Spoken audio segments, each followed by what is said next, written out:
Hello everyone and welcome back to the Great Book of Grudges. My name is Nathan and just a short video today as we're going to look at the changes coming to Daniel. Yes, Daniel the Daemon Prince, Bill the Demon, is also getting a few changes in the Immortal Empires update. Keep in mind for these changes you will need two things, the Champions of Chaos DLC and Immortal Empires obviously, to be able to access all these new changes. So you start off in the Northern Chaos Waste, so you'll be able to do some damage far away from Norsca. Well, not really far away, just a little bit of an ocean, but you know what I mean. And the campaign is very much the same. Nothing really changes there as, well, you know, he's already stylized enough. He's extremely unique when you compare him to, well, every other legendary lord, which is 86 in total as of the time of recording this video.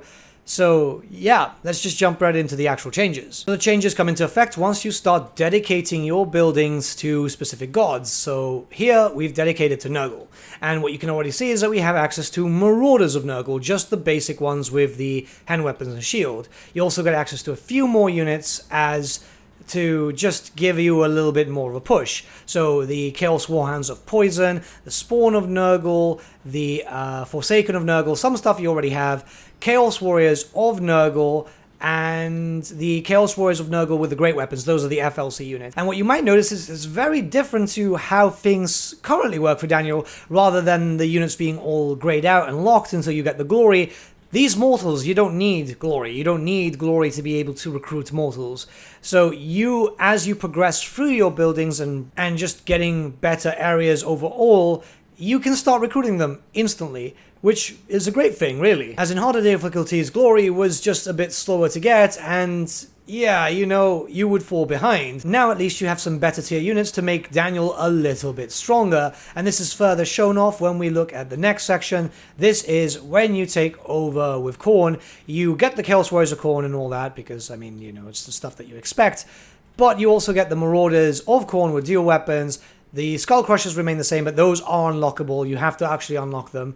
The Forsaken of Khorne, you get the Warriors of Khorne, you get the War Shrine of Khorne, the Spawn of Khorne. Also get the War Shrine of Nurgle, by the way. I've just realized that I didn't say that before.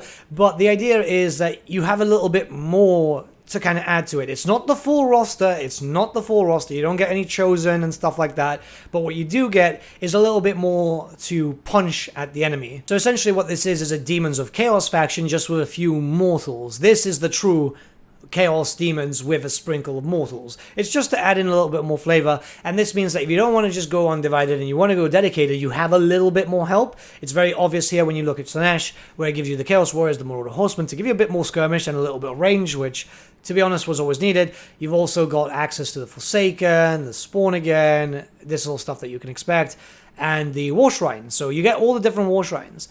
You get the Chaos Warriors with Hell Scourges too, which is part of the FLC. But the idea is to just add a little bit more, have a little bit of forces. This means if you want to dedicate, you're perfectly fine. I've played a campaign a little bit on dedication, and I think that works out quite well. I'll be very honest with you, I still prefer Daniel undivided, but that could just be me. And once we start moving on to Tzeentch, it's again the same thing. You get the Marauders of Spears, which for some reason at the beginning I don't unlock enough glory to be able to get the basic demons, like say for example Nurglings. So being able to get some early units kind of works. A bit more expensive, but it's still something, you know. And with Daniel, you get, with the Tzeentch, you get the Marauders of Spears, you get the, you know, the Chaos Warriors, the ones with Halberds too. It's good to have some anti-large.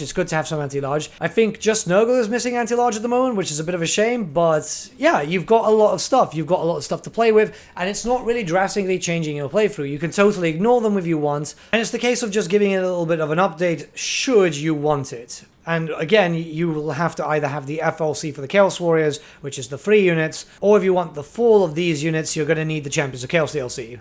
Your heralds all have the skill updates that's coming alongside the free update, so you will be able to boost up your mortals without a problem. The skills do say that it boosts up chosen and all those units, but you don't have access to those. It's just that those heralds have been copy-pasted, which kind of makes sense, rather than making a new entry, which, yeah, it just kind of wastes space and time, really. No dev time is needed for that. So yeah, you will be able to boost them up, and that's quite important in case you do want to field the mortals. Again, this is all completely optional, so if you don't like the change, you don't really have to use it. You'll also be able to find some upgrades with the glory system. It's just hard to find in some cases, but yeah, there are some little updates when you go to the update section. You know, those little marks rather than the unit unlocks. It's not too much. Keep in mind that the Daemon Prince has always had a weird system with how units get better and so on, but on the plus side it does affect some of your mortals, so yeah. I mean, this is your weird tech tree, which really isn't a tech tree, but you know what I mean. Your campaign will play very much the same. The only difference is that you have access to some mortal units, which will be able to give you a little bit more of a punch, as you can see here in this battle where I finally managed to grab down Malus Darkblade, who, by the way, is your biggest adversary at the beginning of your campaign, and he will declare war on you fairly quickly into your campaign. Really, the campaign is the same as you're used to. If you've played enough of him in Realm of Chaos, then you're very much ready for it. It's just adding a little bit of flavor. So it's kind of like when you download a mod pack just to add a few more units. It's not drastically changing your playstyle, but it's just a bit more fun, you know? And the only reason I have so many Marauders of Nurgle here is because I went for a Nurgle build at the beginning, but then I had to move out to deal with a faction that declared war on me, and then Malus came back, so I had to recruit something very quick. And I hadn't unlocked the Plague Bearers just yet, so these kind of act like a cheaper version of the Plague Bearers. The only thing is they do rout. But yeah, I think it's a nice little change just to kind of spice Daniel up a bit more, because a lot of people have been playing Daniel, so adding something different to a faction which we don't know if we're going to see more demons in the future is just kind of nice. Let me know what you guys think in the comments below, and let's start a bit of a discussion.